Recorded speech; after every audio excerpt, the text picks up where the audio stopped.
My friend Lyoka bought an old Zenit camera at a flea market. Not for shooting, just for the vibe, for the shelf. But that evening, when we gathered at his place, we got bored. Let's film something creepy, someone suggested. Our own horror film. There were four of us, me, Lyoka, his girlfriend Katya, and our friend Vitya. We decided to film a game of hide-and-seek in his old, empty apartment on the outskirts of the city. Lyoka's parents had gone to their dacha, the perfect place. Lyoka took that very Zenit. For the atmosphere, he said. At first, it was all fun. We laughed, scared each other. But the longer we filmed, the stranger the film behaved. The image in the viewfinder sometimes jerked, distorted. We chalked it up to the old equipment. Vitya was it. He stood facing the wall in the corridor and started counting. We scattered. I hid in the wardrobe in the bedroom. It was stuffy and smelled of mothballs. I opened the door a crack to peek.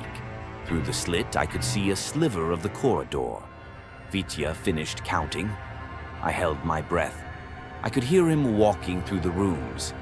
Then his footsteps faded. Silence fell.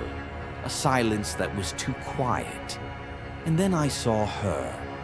From the far, dark room that everyone called Grandma's room, because no one had been in there for years, a shadow emerged. It wasn't a shadow from furniture.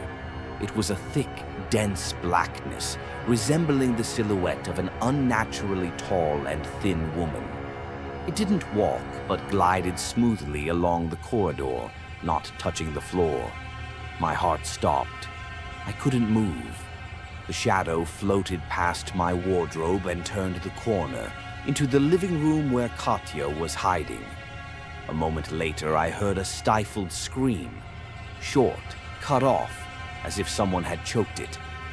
I burst out of the wardrobe and ran to the living room. Lyoka and Vitya were already there. Katya was standing in the middle of the room, pale as a ghost, silently staring into emptiness. "What happened?" Lyoka shouted. She just shook her head.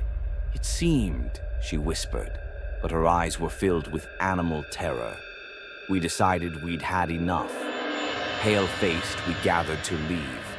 Lyoka, still with the camera in his hands, pointed the lens at Katya to film her upset face as a joke. And through the viewfinder, he saw it.